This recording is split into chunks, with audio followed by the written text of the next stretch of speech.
दोस्तों, इन दिनों आप सनातन धर्म के बारे में बहुत कुछ सुन रहे हैं। लोगों में धर्म के प्रति आस्था कम होती दिख रही है, लेकिन इसके नाम पर बहुत हंगामा हो रहा है। भारत में करीब 80% लोग इस धर्म में विश्वास करते हैं। अगर हम वर्तमान समय की बात करें तो धर्म के नाम पर समाज में गलत बातें फैलाई जा रही है, जिससे एक व्यक्ति दूसरे व्यक्ति को अलग नजरिए से देख रहा है। कोई धर्म के बारे में कुछ कहता है तो कोई कुछ और, लेकिन अंत में ये सोचने की बात है, इसका इतिहास क्या है?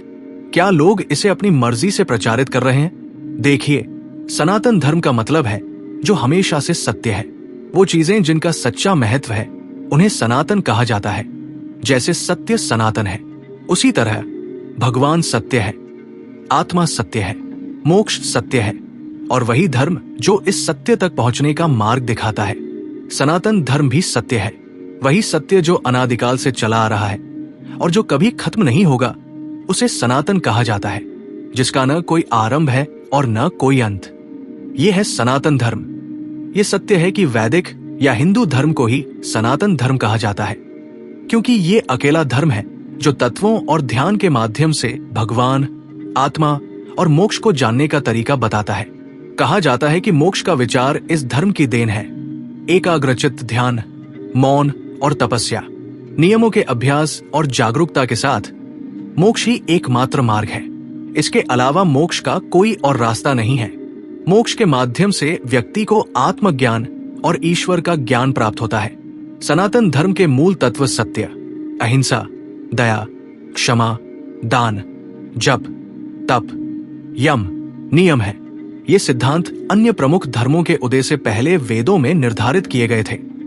जो ब्रह्मा परमेश्वर पर विश्वास नहीं करते, वे असत्य के कारण मृत्यु के समय कभी न खत्म होने वाले अंधकार में गिर जाते हैं। जीवन की कहानी भ्रम और भटकाव की कहानी साबित होती है। वे कभी अमरता प्राप्त नहीं कर पाते। मृत्यु आने से पहले हिंदू धर्म के सत्य मार्ग पर आना बेहतर है, नहीं तो कई जन्मों तक भटकने के बाद अंधकार में रहना पड़ता है। महत्वपूर्ण ब्रह्मास्मि और तत्वमसि का अर्थ है मैं ब्रह्मा हूं और तुम ब्रह्मा हो। आपने ये कई बार सुना होगा। ये पूरी दुनिया ब्रह्मा से भरी हुई है। ब्रह्मा पूर्ण है, उसी प्रकार ये संसार भी पूर्ण है। ये पूरा संसार केवल पूर्ण ब्रह्मा से ही उत्पन्न हुआ है, जो तत्व हमेशा मुक्त है, बिना किसी रूप के है, जिसका कोई आकार नहीं है और हमेशा स्वरूप में रहता है। उसे सनातन कहा जाता है। वेदों के ब्रह्मा और ज्ञानी और ऋचाएं। सनातन सत्य जड़, जीवन, मन, आत्मा और ब्रह्मा है। वे हमेशा ब्रह्मांड की उसी सत्य रेखा में आते हैं और ईश्वर शाश्वत, सनातन और सर्वशक्तिमान है। आकाश, वायु, जल, अग्नि और पृथ्वी ये अपना रूप बदलते रहते हैं, लेकिन कभी खत्म नहीं होते। जीवन के भी अपने अवस्थाएं होती है, उसी तरह आत्मा की भी अवस्थाएं होती है। जागृति, स्वप्न, निद्रा और अंधकार। ज्ञानी लोग ब्रह्मा को निर्गुण और सगुण के रूप में जानते हैं। कहा जाता है कि ये सभी भिन्नताएं तब तक रहती है जब तक आत्मा मोक्ष प्राप्त नहीं कर लेती। यही है सनातन धर्म का सत्य।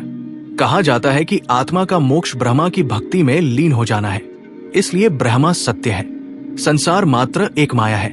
यह है हिंदू धर्म। इसके अनुसार सत्य वही है और केवल वही इसे जानते हैं या मानते हैं जो इस सनातन सत्य में विश्वास करते हैं। हिंदुत्व क्या है? देखिए, हिंदू और आरा शब्द ईरानी देश के पारसियों के धर्म अवेस्ता में उल्लेखित है। दूसरी ओर अन्य इतिहासकार मानते हैं कि यात्री नासांग के समय में चीनी लोगों ने इस शब्द की उत्पत्ति की। कहा जाता है कि इंदु शब्द चंद्रमा का पर्याय है। भारतीय ज्योतिषियों की गणनाओं का आधार चंद्रमास है, इसलिए चीन के लोगों ने भारतीयों को इंटू या हिंदू कहना शुरू किया। कुछ विद्वानों का मानना है कि हिंदू शब्द हिमालय से उत्पन्न हुआ है। आर्यावर्त की उत्पत्ति क्या है? आर्यावर्त के लोग इसे आर्य शब्द कहते हैं, जबकि आर्य किसी जाति या धर्म का नाम नहीं है, बल्कि इसे केवल सर्वोच्च अर्थों में माना जाता है। अर्थात वो मन जो शब्दों और कर्मों से बड़ा हो, वो आर्य है। बौद्ध धर्म में 4 आर्य सत्य का अर्थ केवल 4 उच्च सत्य है। इस प्रकार आर्य धर्म का अर्थ उच्च समाज का धर्म है। प्राचीन भारत को आर्यावर्त कहा जाता था, जिसका अर्थ था श्रेष्ठ लोगों की भूमि। विज्ञान अभी तक सनातन सत्य को पकड़ नहीं पाया है। ये सफल नहीं हो पाया है, लेकिन ऐसा लगता है कि विज्ञान धीरे धीरे वेदांत में वर्णित सनातन सत्य की महिमा को स्वीकार कर रहा है। हमारे ऋषियों ने ध्यान और मोक्ष की गहन अवस्था में ब्रह्मा, ब्रह्मांड और आत्मा के रहस्यों को जाना और स्पष्ट रूप से बताया। इसी तरह ब्रह्मा और ब्रह्मांड के रहस्यों का सबसे पहले खुलासा हुआ। मोक्ष की अवधारणा को समझाया गया और इसकी महत्ता पर जोर दिया गया। मोक्ष के बिना आत्मा का कोई महत्व नहीं है, इसलिए ऋषियों ने मोक्ष के मार्ग को सनातन माना। धर्म को इसी तरह बताया गया। अलग अलग समय में ऐसे कई ऋषि हुए जिन्होंने सनातन धर्म के सत्य को जन्म दिया। कुछ ऋषियों को दृष्टा कहा गया, अर्थात उन्होंने सत्य को जैसा देखा वैसा ही कहा। इसलिए सभी ऋषियों के वचनों में समानता है, जो उनके वचनों को महत्वपूर्ण बनाती है। जो इसे नहीं समझते वे ही इनमें भेद करते हैं।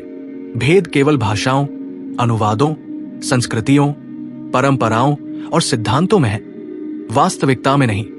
अगर हम वेदों को माने तो भगवान अजन्मा है, उन्हें जन्म लेने की आवश्यकता नहीं है।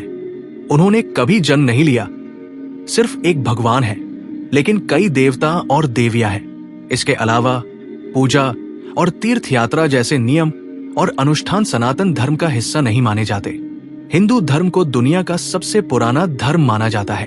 दोस्तों, ये ज्ञात है कि हिंदू धर्म के कई चिन्ह भारत की सिंधु घाटी सभ्यता में पाए गए हैं। ये धर्म लगभग 12,000 साल पुराना माना जाता है, जबकि कुछ मान्यताओं के अनुसार हिंदू धर्म 90,000 साल पुराना है। हिंदू धर्म की जड़ें यूरोप से लेकर एशिया तक फैली हुई है। हम आपको उन स्थानों के बारे में बता रहे हैं जहां दुनिया में हिंदू धर्म अपने चरम पर था। सिंधु सरस्वती घाटी की हड़प्पा और मोहनजोदड़ो सभ्यता। जैसा कि सभी जानते हैं, हिमालय से निकलने वाली सिंधु नदी अरब सागर में गिरती है। प्राचीन काल में इस नदी के चारों ओर जो सभ्यता फैली उसे सिंधु घाटी सभ्यता कहा जाता है। इस नदी के किनारे स्थित दो स्थान, हड़प्पा और मोहनजोदड़ो, सबसे पुराने हैं। पाकिस्तान में हुई खुदाई से एक विकसित शहर और सभ्यता के अवशेष मिले। जनहालत, लोथल, रोपड़, आलमगीरपुर, बनावली, हरियाणा, धोलावीरा, गुजरात आदि जगहों पर भी खुदाई हुई। इन सभी जगहों से प्राचीन काल के कई अवशेष एकत्र किए गए।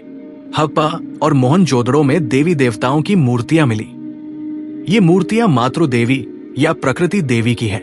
भारत के लोग प्राचीन काल से ही मातृ देवी या प्रकृति की पूजा करते आ रहे हैं। यहाँ की खुदाई से ये पता चलता है कि प्राचीन काल में हिंदू धर्म की स्थिति क्या थी।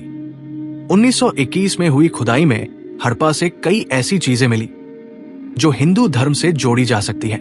पुरोहित, नंदी बैल की मूर्ति, मातृ देवी, बैलगाड़ी और शिवलिंग, ये सभी खुदाई में पाए गए। 1940 की खुदाई में पुरातत्व विभाग के एम.एस. वाट्स ने एक शिवलिंग पाया जो लगभग 5,000 साल पुराना है। बाली का प्राचीन मंदिर। आपको बता दें कि इंडोनेशिया कभी हिंदू राष्ट्र था, लेकिन इस्लाम धर्म के बाद ये देश आज मुस्लिम राष्ट्र है। शोधकर्ताओं का मानना है कि जहां आज इंडोनेशिया इस्लामिक विश्वविद्यालय स्थित है, वहां कभी एक हिंदू मंदिर था जिसमें महादेव और गणेश जी की पूजा होती थी। यहाँ एक प्राचीन शिवलिंग भी पाया गया है। इंडोनेशिया का एक द्वीप है बाली, जहां आज भी हिंदुओं की संख्या अधिक है। यहाँ के हिंदुओं ने अपने धर्म और संस्कृति को नहीं छोड़ा।